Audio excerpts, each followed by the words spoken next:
Ini cerita tentang seorang pemuda yang gudiken. Seluruh tubuhnya itu berbau anyir. Anyir itu amis. Nama aslinya adalah Joko Sangkrip. Siapa? Joko Sangkrip. Konon ceritanya, Joko Gudik atau Joko Sangkrip ini adalah putra dari Kademangan Kutowinangun. Bapaknya Joko Sangkrip itu namanya Ki Honggoyudo. Nah, Joko Sangkrip itu dijauhi oleh teman-teman di sekitarnya. Tidak ada seorang pun yang mau bermain dengan dia, seorang pun yang mau membantunya. Suatu hari, Joko Sangkrip melihat dari kejauhan ada seorang wanita yang masih muda. Dia itu dilecehkan oleh segerombolan berandalan. Tarung mengalahkan para berandalan. Cak gelut. Kira-kira siapa yang menang? Meskipun dia gudikan, Joko Sangkrip itu berhasil melawan para berandalan yang mengganggu si gadis itu. Karena Joko Gudik kenapa? Iya, karena yang menolong adalah seorang pemuda yang menjijikan, yang gudikan, yang berbau amis. Tidak, aku tidak suka ditolong oleh pemuda yang gudikan seperti kamu. Seperti itu katanya. Jadi seperempat ini malah marah. Dan ternyata benar anak-anak, si berandalan tadi karena dia merasa malu, dia melaporkan kejadian ini kepada Pak Camatnya, kepada demangnya. Ternyata berandalan itu tadi berasal dari Kademangan Pekacangan. Si Demang Pekacangan ini marah. Akhirnya Kademangan Pekacangan ini melawan. Diserbulah Kademangan Kutowinangun. Kademangan Kutowinangun tidak siap. Ketika terjadi pertempuran, Kademangan Kutowinangun kalah. Kalah. Di tengah perjalanan dia mendapatkan bisikan. Hei Joko Sangkrip, apabila engkau ingin sembuh dari lukamu, silahkan engkau bertapa di dalam perut kerbau. Joko Sangkrip kaget. Hah? Bagaimana caranya aku yang sebesar ini bisa masuk ke dalam perut kerbau? Kira-kira susah apa enggak? Mustahil apa enggak ini? Ki Rejotani. Nah, Ki Rejotani ini ingat-ingat ya. Ki Rejotani ternyata ini punya piaraan kerbau, puluhan kerbau ada di kandangnya.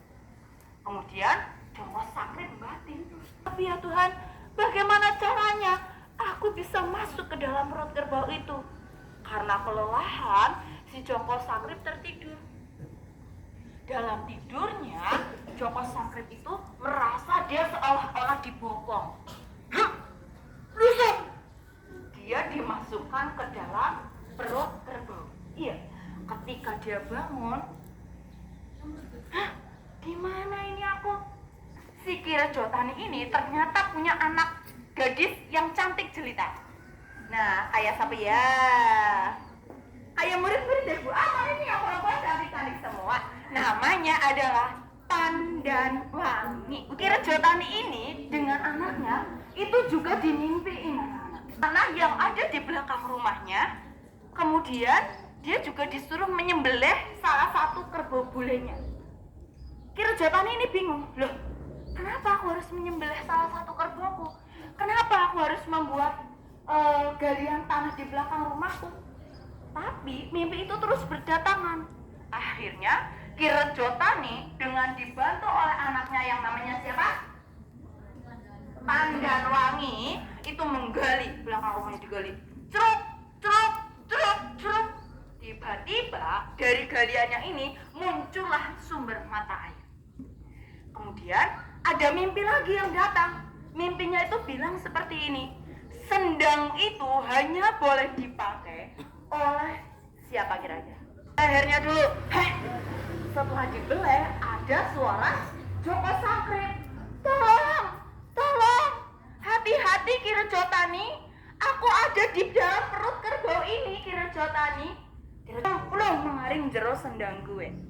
Si Joko Sangkrip akhirnya tenggelam. Belum. Nah, kaget. Irejo tadi kaget, Pandanwangi juga kaget. Subhanallah, gantengnya.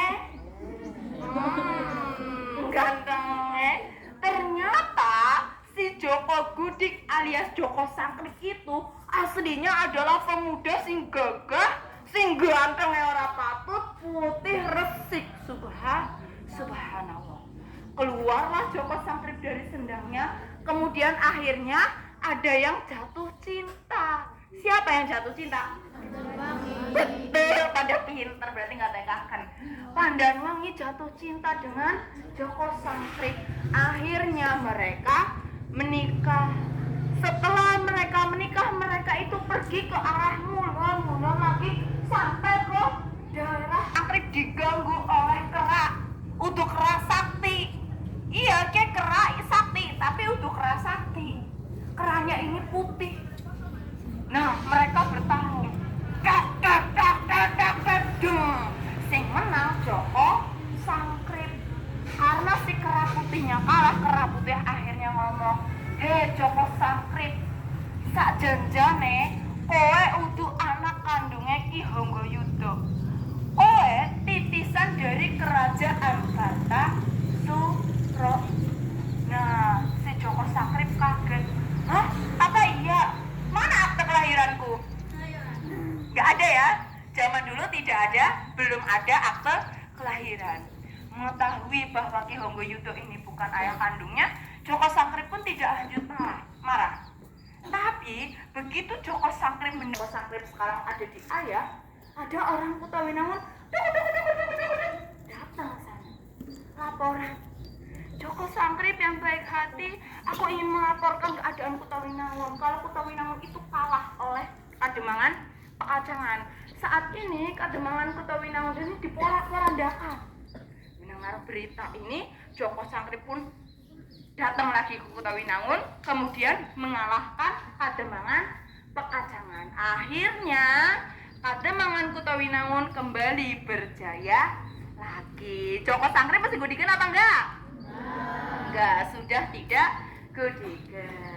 Seperti itu secuil cerita asal mula dari daerah Kutawinangun.